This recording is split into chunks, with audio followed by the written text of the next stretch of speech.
सोनू सूद ने सेलेब्स पर साधा निशाना, कहा जो कभी सुशांत से मिले नहीं वे ले रहे हैं डिबेट में हिस्सा।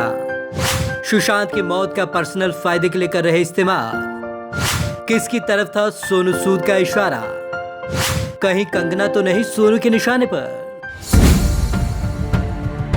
सुशांत सिंह राजपूत की मौत के बाद कई सेलेब पर इस मामले पर बात करके पब्लिसिटी बटोरने के आरोप लग रहे हैं। अपने पर्सनल फायदे के लिए सुशांत की मौत का फायदा उठाने वालों पर सोनू सूद ने भी सवाल उठाए हैं। जो सुशांत से कभी मिले नहीं वो ले रहे हैं डिबेट में हिस्सा।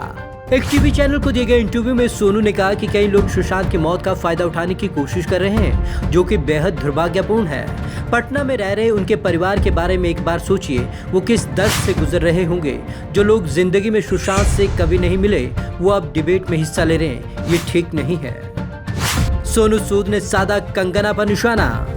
सोनू का इशारा किस पर था ये साफ नहीं। उन्होंने कंगना रनौत पर कटाक्ष किया या किसी पर, ये भी पता नहीं, लेकिन ये माना जा रहा है कि उनके निशाने पर कंगना ही है, जो सुशांत की मौत के बाद से इंडस्ट्री में नेपोटिज्म, कैंपबाजी, गुटबाजी की बात कहकर कई लोगों पर लगातार हमले बोल रही हैं। हालांकि पिछले दिनों एक बात मानी थी कि वह सुशांत से कभी नहीं मिली थी। सुशांत से कभी नहीं मिली थी कंगना।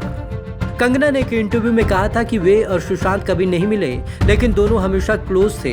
सुशांत ने शायद उनकी कोई बर्थडे पार्टी अटेंड की होगी, लेकिन उनसे कभी बात नहीं हुई। उन्हें अंकिता लोखंडे से सुशांत के बारे में जानकारी मिलती रहती थी। अंकिता सुशांत की 6 साल तक गर्लफ्रेंड थी। उन्होंने कंगना के साथ Manikarnika the queen of Jhansi में काम किया था। मणिकर्णिका के दौरान सोनू कंगना का हुआ था विवाह।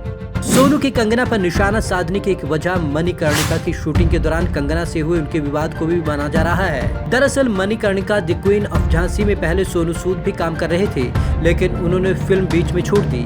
दरअसल कंगना ने आधी से ज्यादा शूटिंग के बाद बतौर डायरेक्टर फिल्म के निर्देशन की कमान संभाल ली थी, जिसके बाद सोनू और उनके बीच विवाद हुए और उन्होंने फिल्म छोड़ दी। इसके बाद कंगना ने कहा था कि सोनू महिला निर्देशक के अंडर में काम करना नहीं चाहते थे, इसलिए उन्होंने फिल्म छोड़ दी। Bureau report, Punjab Kesari TV, Chandigarh.